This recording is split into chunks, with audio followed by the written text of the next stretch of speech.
तो चलिए, लिटरेचर में आज एक और नया दिन, एक और नई क्लास। So I welcome you all to this new lesson, this new chapter. और ये न्यू चैप्टर क्या भैया, इसको तो आप एग्जैक्टली एक न्यू बुक ही मान लीजिए। क्यों मान लीजिए? क्योंकि आज हम शुरू करने वाले हैं a very big part of your English literature syllabus, and that is inside the हवेली। आपने इस वीडियो की थंबनेल देखी होगी तो आपको कुछ आइडिया लगा होगा कि भाई इनसाइड द हवेली किस चीज़ से रिलेटेड है।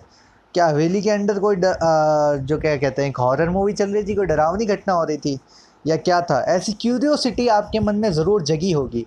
नहीं जगी तो जगानी चाहिए भाई। फ़ोटो देख के आपको समझ ऐसा आइडिया तो होना चाहिए भाई ये टाइटल है, मतलब क्या है इनसाइड द हवेली, हवेली के अंदर हुआ क्या, देखिए। ठीक है, तो इनसाइड द हवेली क्या है, पहले तो मैं ये बता देता हूँ कि आपकी प्रूडेंस जो मेन बुक है वो क्या है, उसमें लेसन्स है, यानी मतलब आपके प्रोज का पार्ट है और पोइट्रीज़ है। ठीक है, वो बुक अलग है। ये है सेकंड बुक, जो आरबीएसई की बुक है उसमें ये सेकंड बुक है 12th इंग्लिश लिटरेचर के लिए। ये बुक पूरी एक बुक है, पूरी एक ही चीज़ की बात करती है। इसमें अलग अलग लेसन्स नहीं है, यानी अलग अलग टॉपिक नहीं है, पूरी एक ही चीज़ की बात करती है, जो कि है इनसाइड द हवेली की। अभी इनसाइड द हवेली है क्या? तो ये है एक नॉवल, जिसको हिंदी में आप कह सकते हैं उपन्यास। ठीक है, नॉवल, उपन्यास। ठीक है, तो अब ये नॉवल क्या होती है, कौन सी वाला होती है, इनसाइड द हवेली किस बारे में बात करती है और हमें इसे पढ़ना क्या है, ये सब जानते हैं हमने इस लेसन में, जो कि आपको प्रेजेंट किया जा रहा है बाय पीयूष जांगड़। तो आते हैं इस लेसन पे कि व्हाट इज़ नॉवल। सबसे पहला सवाल यही मन में उठता है कि sir you have told us कि sir this is a novel. हमें तो नॉवल की इतनी कोई इन्फॉर्मेशन ही नहीं है, हमने इतनी ज़्यादा नॉवल को ग्रैप्स ही नहीं किया है। तो देखिए नॉवल क्या होता है दोस्तों। The novel, what is the novel, यहाँ पे सिंपल सी डेफिनेशन आपकी दी हुई है। The novel is a long fictional prose narrative. एक लाइन की डेफिनेशन दिख रही है, पाँच पाँच चार चार वर्ड है। देखिए क्या है लॉन्ग, यानी पहली बात तो नॉवल क्या होनी चाहिए, लंबी होती है, एक स्टोरी की तरह छोटी नहीं होती। फिक्शनल यानी फिक्शन होता है। फिक्शन क्या होती है? जो मन गढ़ंत कहानियाँ होती है, मन से लिखी जाती है, वो क्या होता है, फिक्शन होता है। यानी किसी रियलिटी को नहीं बताता। रियलिटी को बताएगा तो भैया न्यूज़ हो जाएगी, ऑटोबायोग्राफी हो जाएगी। ठीक है, तो फिक्शन यानी अपनी इमेजिनेशन पे जो चीज़ ज़्यादा बेस्ड होती है उसको क्या कहते हैं, फिक्शन। ठीक है, तो ऐसा लंबा फिक्शन होता है जो कि बताता, नरेटिव यानी कहानी बताता है। ठीक है भैया, ये चीज़ भी समझ में आई। कैसे? प्रोज फॉर्म में। प्रोज यानी वो पोएम की तरह नहीं लिखा होता, वो कहानी नॉर्मल जैसे स्टोरी इंग्लिश में लिखी होती है वैसा लिखा होता है। मतलब इसको सिंपल साधारण भाषा में कहूँ कि जो आप पढ़ते हो रोज़ कहानियाँ, वो तो शॉर्ट स्टोरी होती है, और उस कहानी को पूरा उसमें और ज़्यादा डिटेल्स, उसमें और ज़्यादा क्या प्लेसेस यानी स्थान वगैरह बता करके लंबी चौड़ी बता देना, वो क्या होती है, नॉवल होती है। उसकी डिटेल्स, उसमें प्लेसेस ये सारी बढ़ा करके बता देना क्या हो जाती है, वो बन जाती है नॉवल। यानी एक शॉर्ट स्टोरी में आपको एक बात मैं सिंपल समझाऊँ तो टाइम यानी मतलब महीना, दिन, साल, ये लिमिटेड होते हैं। ठीक है, टाइम लिमिटेड होता है आपके, प्लेसेस, जगह लिमिटेड होती है, कैरेक्टर्स लिमिटेड होते हैं शॉर्ट स्टोरी में। ठीक है, नॉवल में ये चीज़ें क्या होती है, बढ़ जाती है। ये तीनों चीज़ें क्या हो जाती है, बढ़ जाती है। इसलिए नॉवल का साइज़ भी एक कहानी 4-5 पन्नों की कहानी ना रह करके एक 150-200 पन्नों की क्या बन जाता है, किताब। तो जो वो आप फिक्शन की किताबें पढ़ते हैं, जो कहानियों की किताब पूरी पढ़ते हैं जिसमें एक ही स्टोरी चल रही हो, ऐसे नहीं 100 कहानियाँ और 150 पेजों में, वो तो वैसे ही शॉर्ट स्टोरीज़ की किताब हो गई। वो बुक जो आप पढ़ते हैं जिसमें पूरी क्या है, नॉवल की बातें हैं, जिसमें पूरी एक ही कहानी है, उसको क्या कहा जाता है, नॉवल। ठीक है, एग्जाम्पल से समझते हैं। ये फ़ोटोज़ आपको स्क्रीन पे दिखाई दे रही होगी कुछ, ये फ़ोटो पे सबसे पहले ध्यान गया होगा लोगों का। खैर, तो ये मूवी आई थी टू स्टेट्स करके। ठीक है, तो ये टू स्टेट्स एक्चुअल में चेतन भगत की नॉवल है, टू स्टेट्स उस पर बेस्ड थी। तो ये पूरी एक बुक है, उस पूरी एक बुक को एक मूवी में कर दिया है। जैसे मूवी में क्या होता है, एक पूरी एक हीरो हीरोइन की कहानी तो चल रही होती है, एक एक्टर की, एक एक्ट्रेस की। ऐसा तो है नहीं कि बीच में एक कहानी चल रही है, बीच में क्या एक्शन मूवी शुरू हो गई, बीच में क्या दूसरी मूवी शुरू हो गई, तो वही कहानी चलती है। वैसे नॉवल में पूरी में एक कहानी चलती है। एक और वर्ल्ड फेमस एग्जाम्पल है हैरी पॉटर। किसको नहीं पता होगा, बुक नहीं पढ़ी तो कम से कम मूवी तो देखी है। वो हर एक मूवी जो है वो हर एक हैरी पॉटर की नॉवल पे बेस है। ये देख सकते हैं आप, हैरी पॉटर की नॉवल की सीरीज़ या कलेक्शन यहाँ देख सकते हैं। तो हर एक बुक क्या है, हर एक उसकी जो नॉवल आई है उस पर बेस्ड है, हर एक मूवी है जो उसकी। और इसी तरह Charlie and the chocolate factory, बच्चों की नॉवल, ये भी काफ़ी फेमस है। तो ये कुछ नॉवल के एग्जाम्पल, यानी ये पूरी एक बुक है, इसमें पूरी एक हैरी पॉटर के एक ही साल, एक ही जो एक साल वो उसमें पढ़ने आता है हॉगवर्ट्स में, उसकी बात हो रही होती है। तो पूरी एक ही कहानी चलेगी नॉवल में, पर ये बड़ी कितनी हो जाती है देखिए दोस्तों, 2-4 पेज से 200-400 पेज पे पहुंच जाती है। अब हमारे सिलेबस की बात करते हैं, बहुत जान लिया नॉवल के बारे में। रमा मेहतास इनसाइड द हवेली, हमें कौन सी नॉवल लगी है भैया हमारे सिलेबस में, वो है इनसाइड द हवेली लिटरेचर के स्टूडेंट्स, जिसकी राइटर है रमा मेहता। इसकी राइटर है रमा मेहता, क्लास 12th के लिए लगी हुई है ये। बात करते हैं हमारे राइटर महोदया की, मैम की, राइटर मैम की। लेट रमा मेहता, जो स्वर्गीय रमा मेहता है, ये इनका जीवन काल, इनका लाइफ पीरियड, लाइफ स्पैन रहा था 1923 टू 1978। ठीक है दोस्तों, 1923 टू 1978। मतलब ये नावल है जो, ये तो बात सिंपल सी कि 78 से पहले लिखी गई होगी इनके द्वारा। ठीक है, तो ये सोचिए कितनी पुरानी नावल है, कितनी पुरानी। ठीक है, आज नहीं करते इस चीज़ को, 40 साल के करीब हो चुके हैं, और ये इतनी पुरानी, इतनी ओल्ड नावल है, उसकी रेलेवेंस, उसकी सार्थकता अभी तक है। तो सोचिए दोस्तों, लिटरेचर इसलिए हम पढ़ते हैं कि जब 500-400 साल पुरानी पोएम्स हमें अभी तक एक्साइट कर सकती है, तो उस समय की नावल तो आज तक रेलेवेंट है, यानी सार्थक, यानी आज तक समाज में वैसी स्थिति, सोसाइटी में वो स्थिति है जब भी आपके सिलेबस में नावल लगाई गई है। कौन सी स्थिति की बात कर रहा हूँ वो हमें इनसाइड द हवेली में जानना है। ठीक है, तो ये रमा मेहता जी को देख लीजिए, इन्होंने नावल लिखी है, इनके बारे में थोड़ा और जानते हैं। पहले एक बात, ये नावल लिखी गई थी 1977 में, याद रखना, उनकी डेथ के 1 साल पहले।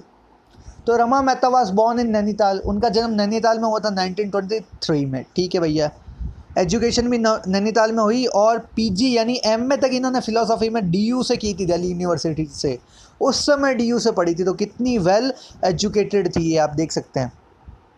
नहीं, ठीक है, उसके बाद क्या कहते हैं कि वो पहली वुमन थी जिन्हें आईएफएस में जॉब मिली थी। ये पहली वुमन थी इंडिया में जिन्होंने, पहली फीमेल आईएफएस ऑफिसर थी। आपको पता होगा सिविल सर्विसेज एग्ज़ाम होता है, उसमें 3 ऑफिसर होते हैं, आईएएस, आईपीएस और आईएफएस। ये पहले इंडियन फॉरेन सर्विसेज की पहली, मतलब महिला ऑफिसर थी। ठीक है दोस्तों, Rama Mehta was forced to resign at her position as a diplomat when she married Jagat Mehta himself, a member of the diplomatic cadre. हुआ क्या, जब रमा मेहता की शादी जगत मेहता से हुई, तो उन्हें अपनी नौकरी से रिज़ाइन करना पड़ा, त्याग पत्र देना पड़ा, नौकरी से भाई इस्तीफ़ा देना पड़ा। क्यों, जगत मेहता खुद भी जॉब में थे, और उनकी फैमिली क्या थी, ट्रेडिशनल थी, इसलिए वो जॉब के लिए शायद हैप्पी नहीं रहे होंगे। और यही चीज़ हमें इनसाइड द हवेली में भी देखने को मिलेगी, आप देखते जाइएगा। Later, she concentrated on the sociology. She documented and identified many hidden and silent aspects of Indian family values and traditions. इसके बाद क्या हुआ, जब उनकी जॉब नहीं रही तो वो समाज पे ध्यान देने लगी, सोशियोलॉजी, समाजशास्त्र पे ध्यान देने लगी। जो इंडियन फैमिलीज़ की वैल्यूज़, यानी जो गुण थे, जो ट्रेडिशन, रीति रिवाज थे, उनको लिखा, उनको पहचाना, उनकी जो गुण थे, उनकी कमियाँ थी, सबको पहचाना। तो जो उनके वर्क, जो उन्होंने लिखा है, वो सोशियो पॉलिटिकल लाइफ, यानी सामाजिक और राजनीतिक जीवन, हिस्ट्री यानी हमारे इतिहास, हमारे कल्चर और हमारी ग्रामीण ज़िंदगी, रूरल लाइफ की बात करता है, और स्पेशली कहाँ की, राजस्थान की। इसलिए आपकी ये नावल सिलेबस में लगाई गई है। ठीक है, और ये थीम है जिस पे कई सारे इंग्लिश राइटर जो इंडिया में हैं उन्होंने लिखा है। मतलब जो इंडियन राइटर फेमस हुए ना इंग्लिश में, उन्होंने कहीं ना कहीं फेमस होने का कारण ये कि उन्होंने अपने कल्चर को पूरी दुनिया में दिखाया है। अपने कल्चर यानी अपनी संस्कृति को, जैसे मान लो कोई यूपी से आता तो यूपी कल्चर को दिखाता है, कोई पंजाब से आया तो उसने अपने बचपन के पंजाबी एक्सपीरियंसेस को बताया। तो ऐसे सबके जो एक्सपीरियंसेस है, उनके कारण क्या है, उनकी वर्क्स फेमस हुआ। और ऐसे इस जो इनसाइड द हवेली, उसमें राजस्थान का टच ऑब्वियसली बहुत ज़्यादा मिलता है, क्यों, हवेलियाँ शानदार यहीं होती है सबसे ज़्यादा, और यहाँ की ये स्टोरी है। उनके बाकी वर्क्स में Ramu, a story of India, the life of Keshav, ये ऐसे कुछ किताबें उन्होंने और भी लिखी है। इसके अलावा उन्होंने ऐसे लिखे हैं, the western educated Hindu woman, the Hindu divorced woman. ठीक है, तो औरतों पे, फेमिनिस्टिक चीज़ों पे इन्होंने लिखा है। ठीक है, और इस पोएम में भी फेमिनिज्म का यूज़ हुआ है। फेमिनिज्म का मतलब महिलावादी बातें, जो महिलाओं से जुड़े हुए विचार है। The principal theme of Rama Mehta's writing is the position of woman in a tradition bound but rapidly changing India. ये एक लाइन तो भैया रट लो, एक लाइन आप ये रट लो, आपको इतना फ़ायदा होगा इस नावल से। अगर कोई लिटरेरी क्वेश्चन यानी साहित्यिक क्वेश्चन आ गया तो आपसे पूछ लिया कि पोएम किस बारे में है, पोएम रमा मेहता किस बारे में लिखती है, एक लाइन रट लो अभी के अभी। इस लाइन का मतलब ये कि रमा मेहता जो लिखती है उसमें मेन बात यही होती है उनके वर्क्स में कि एक औरत की पोजीशन यानी स्थिति क्या है, कहाँ। ऐसी फैमिलियों में जो ट्रेडिशन, जिनमें रीति रिवाज बहुत ज़्यादा, औरतों पे बहुत ज़्यादा बंदिशें हैं, पर साथ ही इंडिया उस समय क्या हो रहा था, बहुत जल्दी चेंज हो रहा था। उस समय औरतों को पढ़ने इतनी या नौकरी करने की आज़ादी मान लो नहीं रही होगी। आज कौन, मेरे हिसाब से कोई ऐसा परिवार शायद ही होगा जो जिसकी बहू की फैमिली की, बहू की मतलब जॉब आ रखी हो इतनी बड़ी आईएफएस की, और वो उसको नहीं करने दे। खैर, just before her death in June 1978 Mehta completed a study of woman in Hindu nuclear family. तो 1978 में उनकी डेथ से पहले उन्होंने एक स्टडी कंप्लीट की थी। उन्होंने पहचाना था कि औरत की स्थिति हिंदू परिवारों में जो न्यूक्लियर फैमिली यानी एकल परिवार है उनमें कैसी है।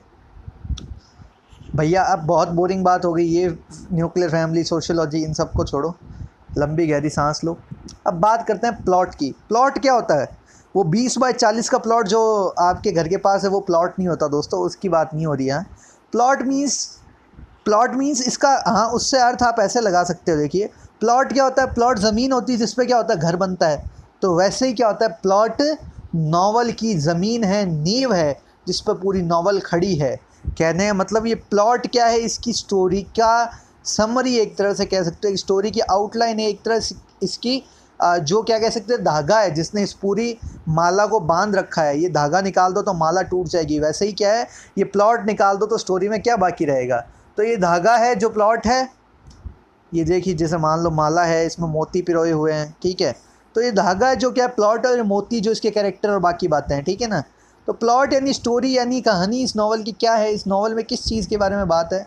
तो सिंपल सी बात है, नॉवल बात करती है मिस गीता की। गीता नाम की एक लड़की है, उसकी बात करती है, जो भी क्या है, एक पढ़ी लिखी हुई और एक काफ़ी स्पॉन्टेनियस बॉम्बे गर्ल है, मतलब काफ़ी खुश मिजाज है, काफ़ी लाइवली है, यानी काफ़ी बोल्ड बॉम्बे की गर्ल है। उसमें बॉम्बे नाम से जाना जाता था, ठीक है। उसकी शादी अजय सिंह से हो जाती है, और अजय सिंह से शादी होने के बाद वो हवेली में दुल्हन बन के आती है। और गीता को ये मुश्किल लगता है वो हवेली के रीति रिवाज में खुद को डालना, और हवेली के जो कन्वेंशनल वेज यानी पुराने तरीके हैं उनके साथ चलना। क्यों? क्योंकि वो नए स्टाइल से जी होती है, उसका बचपन, उसके ब्रिंगिंग अप है जो न्यू स्टाइल से, न्यू मॉडर्न इंडिया में हुई होती है, ठीक है। और उसमें उसको एक पर्दा प्रथा यानी अपने घूंघट की जो ट्रेडिशन है वो भी फॉलो करना पड़ता है भैया। तो यही बात क्या हुआ, यही बात को मैं रोकते हुए आपको अपनी थंबनेल पे लाना चाहूँगा, ठीक है। ये देखिए थंबनेल देख रहे हैं आप, ये थंबनेल देख रहे हैं, ठीक है। तो इसमें पर्दा है, घूंघट है। तो ये थंबनेल देख के आपके दिमाग में विचार आ जाना चाहिए था कि महिलाओं से जुड़ी हुई कोई बात या राजस्थान से जुड़ी हुई कोई बात ये प्लॉट कर रहा है, ठीक है। तो बाद में गीता धीरे धीरे क्या होती है, इतनी बड़ी हवेली और इतनी बड़ी फैमिली में क्या होती है, औरतों के साथ रहती है और ख़ुद को ट्रैप्ड महसूस करती है, खुद को घुटन सा महसूस करती है। वो ज़िंदगी को क्या मान लेती है कि मैं इस चीज़ पर विश्वास नहीं करती, मैं यहाँ फंसी हुई हूँ। वो ये समझती कि मैं अकेली हूँ, मेरे को कोई नहीं समझता, और बहुत दुख में रहती है, ठीक है। और क्यों रहती है, उसको ऐसा लगता है कि उसकी सासू माँ और बाकी औरतें जो एक दूसरे में क्या कमियां ढूंढती रहती है, सासू माँ मेरे में कमियां ढूंढती रहती है। गीता क्या थी, नई एक इंडिपेंडेंट वुमन थी, एक स्वतंत्र, एक नई औरत थी जो शुरू में स्ट्रगल करती, धीरे धीरे उसको प्रॉब्लम होती है शुरू में उस ट्रेडिशनल वर्ल्ड में अपनी जगह बनाने में, पर धीरे धीरे क्या होता है, ग्रेजुअली वो यहाँ के रीति रिवाजों का आदर करना शुरू करती है और यहाँ के लोगों का जो उसके प्रति प्यार है उसको पहचानती है। गीता की जो प्रोग्रेसिव विचार, गीता की जो आधुनिक विचार है उससे भी हवेली में चेंज आते हैं, ठीक है। द अप्रूवल्स, वो चेंज क्या है, जो अप्रूवल क्या होता है, राइट टू गर्ल एजुकेशन, यानी औरतों में जो हवेली में है वो कोई भी, चाहे किसी भी नौकर की बच्चियां हों, चाहे हलवाई की यानी कुक की बच्चियां हों, चाहे कौन हो, खुद हवेली के मालिकों की डॉक्टर्स हो, सब पढ़ेगी, सबको राइट टू एजुकेशन होगा। किसी को जाति के आधार पर ऐसा नहीं होगा कि पढ़ने से रोका जाए। दूसरा क्या होगा कि चाइल्ड मैरिज को रोका जाना चाहिए। क्यों? जिससे क्या हो रहा है कि सोसाइटी में ये प्रॉब्लम हो रही है, इसको भी क्या हो रहा है कि बाल विवाह को भी आप रोके, इससे बड़ी प्रॉब्लम होती है, ठीक है। तो इस तरह अडेप्ट करते हुए, कॉम्प्रोमाइज़ करते हुए, सहन करते हुए और ट्रेडिशन और मॉडर्निटी के बीच में फंसते हुए गीता की कहानी हमें पढ़नी है। यानी जो ये गीता है, गीता का कैरेक्टर है, हमारी मेन हीरोइन है, इसकी कहानी कैसे ये कॉम्प्रोमाइज़ करती है, कैसे ये हवेली में जो उसके सामने समस्याएं आती हैं उनका डटकर सामना करती है, और कैसे ये अपनी मॉडर्निटी, अपने आधुनिकता से कुछ बढ़िया पॉजिटिव चेंज लेकर के आती है, ये हमारे समझ में आएगा इस स्टोरी में। Geeta appreciates the life in haveli, adjusts herself to it and becomes its mistress. तो धीरे धीरे जो गीता जिसकी हवेली में खुद को वो वैल्यू नहीं समझती थी, या वो अपने सासू माँ के सामने दबी हुई रहती थी, जिसको ऐसा लगता था कि वो कभी कुछ कर नहीं पाएगी, धीरे धीरे क्या होती है, वो हवेली को अप्रिशिएट करती है, हवेली के अनुसार एडजस्ट हो जाती है और धीरे धीरे इसकी मालकिन बन जाती है समय निकलने के साथ। ठीक है भैया। उसके बाद देखिए क्या होता है, उसके बाद होता है ये कि आपकी नॉवल हो जाती है कंप्लीट। आपकी नॉवल की थीम, एक तरह से मैं कहूँ तो मतलब प्लॉट हो जाता है कंप्लीट, यानी स्टोरी कंप्लीट हो जाती है। नॉवल कंप्लीट नहीं हुई, ज़्यादा इसको आराम से मत लेना। थीम, ये नॉवल में क्या बताया गया, तो थीम सिंपल सी आपको समझ में आ गई होगी कि भाई एडजस्टमेंट की बात करता है कि कैसे फेमिनिन और मतलब जो औरत होती है, जो मॉडर्निस्टिक औरत है, उसकी क्या विचार है, वो कैसे ट्रेडिशनल चीज़ों से एडजस्ट करती है और कैसे उसकी टेंडरनेस, उसका भोलापन उसके साथ देता है या आड़े आता है। और इसके अलावा इसमें ये बताया गया जो पुरानी प्रथा है जो इतने टाइम से एग्जिस्ट कर रही है, उनमें प्रॉब्लम क्या है, उनका फ़ायदा क्या है, और उनके बीच में गीता कैसे बैलेंस बिठाती है, कैसे संतुलन बिठाती है। ठीक है भैया। अब लास्ट बात सबसे मैं इतनी ही करूँगा आज की क्लास में कि आपने इतनी स्टोरी सुन ली नॉवल की, तो आपको ऐसा नहीं लगा रमा मेहता की जो आपने कहानी सुनी शुरू में और गीता कहीं ना कहीं एक है, तो वही बात है कि इसमें ऑटोबायोग्राफिकल एलिमेंट है कि रमा मेहता ने जो लिखी है वो उनकी ज़िंदगी से कहीं ना कहीं जुड़ी है। जैसे रमा मेहता भी बाहर पढ़ी लिखी और ओपन माइंडेड गर्ल थी, वैसे ही गीता है। जैसे गीता की शादी हो जाती है एक ट्रेडिशनल फैमिली में, वैसे ही रमा मेहता की हो जाती है। ठीक है। और वैसे ही क्या होता है, गीता को भी अपनी जॉब क्विट करनी पड़ती है, वैसे ही रमा मेहता ने की थी। तो ये सब क्या, रमा मेहता की कहीं ना कहीं ज़िंदगी की कहानी हमें दिखाई देती है दोस्तों। ठीक है। तो this was inside the havelis introduction. परिचय मिल गया आपको। अब आपको कमर कस लेनी है और जान लेना कि आपकी लड़ाई किस टॉपिक से है। पहली बात, अब मैं करवाऊंगा इसको शॉर्ट में नहीं, बिल्कुल भी, इसकी हम करेंगे चैप्टर रीडिंग, और चैप्टर रीडिंग के लिए आपके पास ऑडियोस अवेलेबल होते रहेंगे लगातार इसकी अगली क्लास से। So thanks for watching this video. Please like, share and subscribe and जुड़े रहिए स्टूडेंट सॉल्यूशन क्लासेस से। Thank you.